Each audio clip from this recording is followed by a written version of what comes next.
Assalamualaikum warahmatullahi wabarakatuh.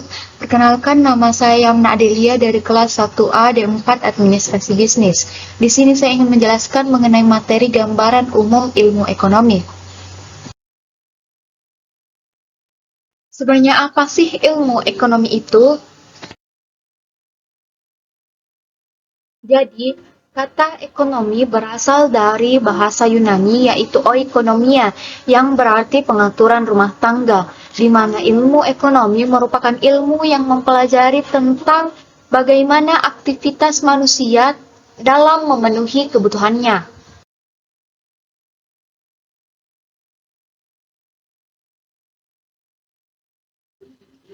Adapun pengertian ilmu ekonomi menurut para ahli. Yang pertama, menurut Adam Smith. Adam Smith di sini mengemukakan bahwa ilmu ekonomi merupakan ilmu sistematis yang mempelajari tentang tingkah laku manusia dalam usahanya untuk mengalokasikan sumber daya yang terbatas untuk mencapai tujuan tertentu. Yang kedua, menurut Gregory Mankiw.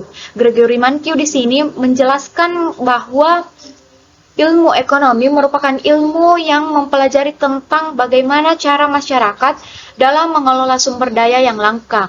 Yang ketiga, menurut pendapat Paul Samuelson. Paul Samuelson mengemukakan bahwa ilmu ekonomi merupakan ilmu yang mempelajari tentang bagaimana individu memilih menggunakan sumber produksi yang terbatas untuk memproduksi berbagai komoditas, kemudian mengalokasikannya ke masyarakat untuk dikonsumsi.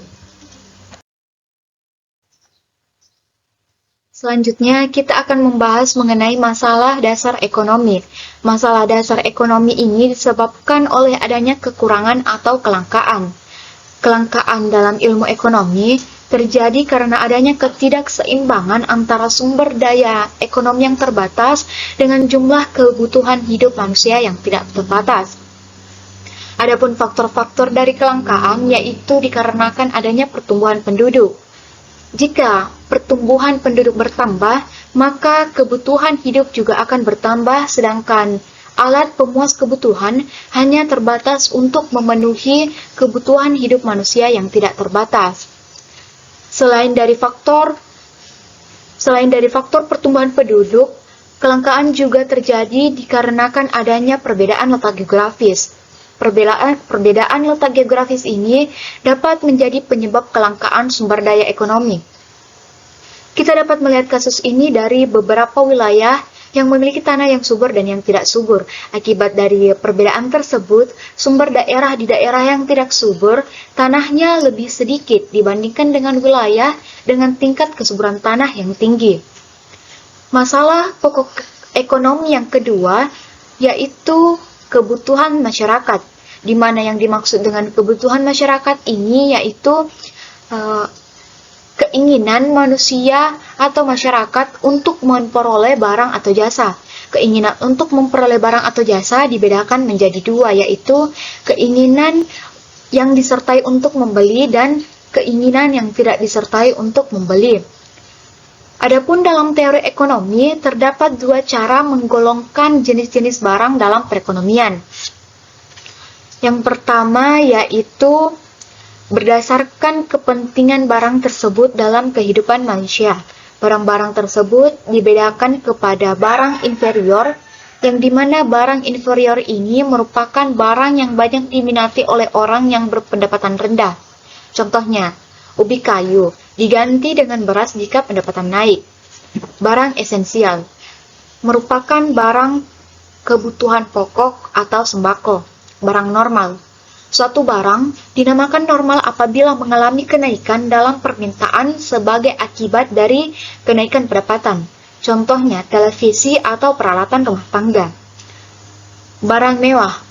Barang mewah banyak sekali diminati oleh orang berpendapatan menengah ke atas atau tinggi. Contohnya mobil atau motor. Yang kedua, dibedakan berdasarkan cara penggunaan barang tersebut oleh masyarakat, yaitu barang pribadi. Barang pribadi ini contohnya yaitu makanan, pakaian, dan mobil. Barang publik yaitu jalan raya atau lampu lalu lintas. Masalah pokok ekonomi yang terakhir yaitu faktor produksi.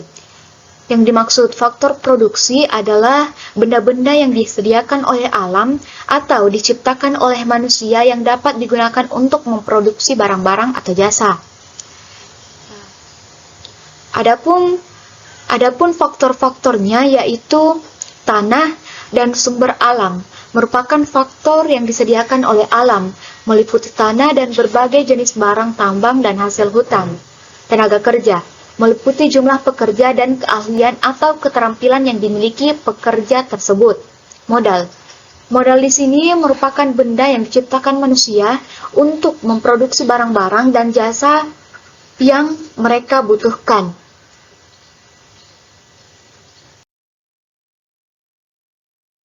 Setelah kita membahas mengenai masalah dasar perekonomian, kita juga akan membahas mengenai pembagian ilmu ekonomi. Pembagian ilmu ekonomi ini dibedakan menjadi 3. Yang pertama, ilmu ekonomi deskriptif. Yang kedua, teori ilmu ekonomi yang dibedakan menjadi 2, yaitu mikro dan makro. Dan ilmu ekonomi terapan.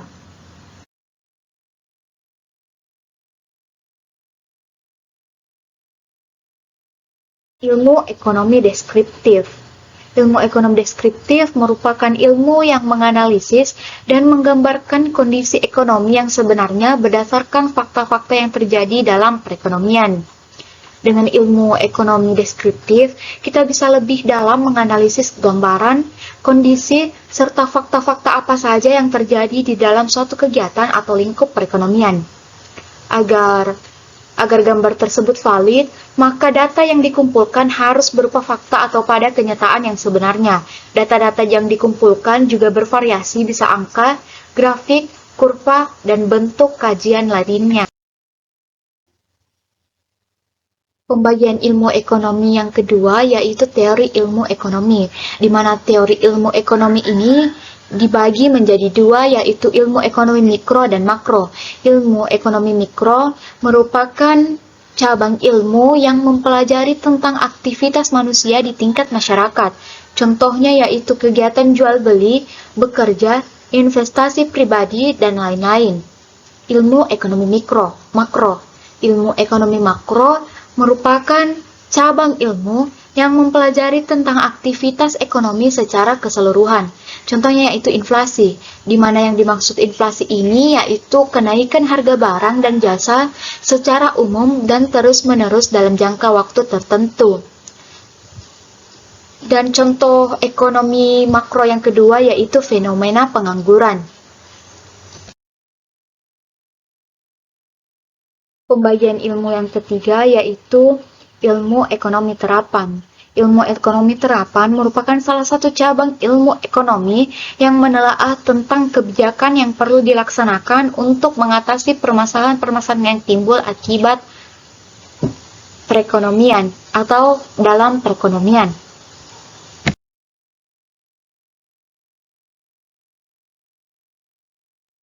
Kemudian kita akan membahas materi mengenai cabang ilmu ekonomi. Cabang ilmu ekonomi terbagi menjadi 7. Yang pertama, ilmu ekonomi moneter. Ilmu ekonomi moneter merupakan ilmu yang mempelajari tentang sifat, fungsi, dan pengaruh uang terhadap kegiatan ekonomi. Yang kedua, ilmu ekonomi publik. Ilmu ekonomi publik merupakan ilmu yang menganalisis tentang peranan pemerintah di dalam perekonomian. Yang ketiga, ilmu ekonomi industri. Ilmu ekonomi industri ini mempelajari tentang perilaku-perilaku perusahaan industri. Yang keempat, ilmu ekonomi internasional. Ilmu ekonomi ini mempelajari dan menganalisis mengenai transaksi dan permasalahan ekonomi secara internasional yang meliputi perdagangan, keuangan, serta kerjasama antar negara. Yang kelima ada ilmu ekonomi sumber daya alam, yang dimana membahas masalah dan alokasi sumber daya manusia yang optimal. Contohnya kebijakan pengolahan hutan yang berkelanjutan. Yang keenam, ilmu ekonomi sumber daya manusia.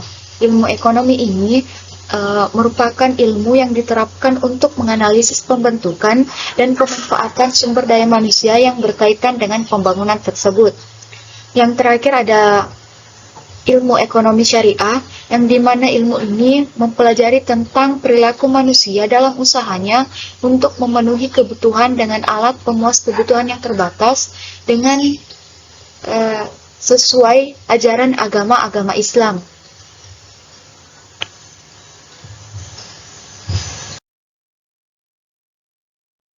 Materi terakhir dari pembahasan kita ini yaitu faktor penggerak ilmu ekonomi, yang dimana ketika rumah tangga membutuhkan barang atau jasa, maka akan mengeluarkan uang. Lalu uang itu kemudian merupakan sebagai penerimaan dari perusahaan. Perusahaan juga mengeluarkan sumber daya yang berupa uang dan faktor produksi. Uang tersebut bisa didapatkan dari pengeluaran rumah tangga ketika rumah tangga membelanjakan uang tersebut. Faktor-faktor produksi yang menyediakannya juga berupa rumah tangga itu sendiri, yang berupa pegawai atau sumber daya manusia.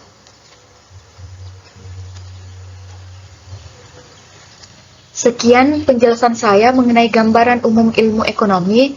Sebelum saya mengakhiri, izinkan saya menyampaikan sedikit motivasi, yaitu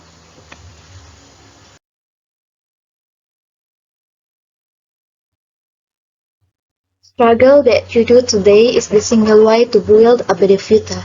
Yang artinya perjuangan yang kamu lakukan hari ini merupakan cara untuk membangun kualitas yang lebih baik di hari esok.